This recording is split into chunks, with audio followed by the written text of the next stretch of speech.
വിവാഹം കഴിക്കേണം, അവൾ അവന് വിളക്കായിരിക്കേണം.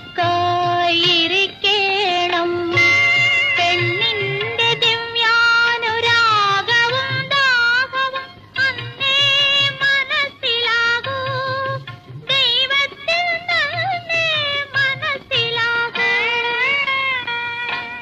തീരാത്ത ദുഃഖത്തിൽ തീരത്തൊരു നാൾ സ്ത്രീയായി ദൈവം ജനിക്കണം.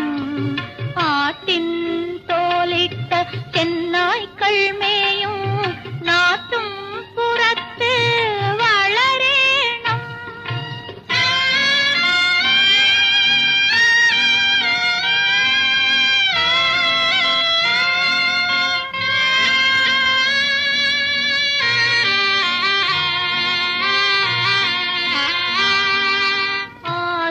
ആത്മപ്രിയതമൻ ആയിരം പാദങ്ങൾ അകലെ തൊഴിൽ തേടി അലയേണം.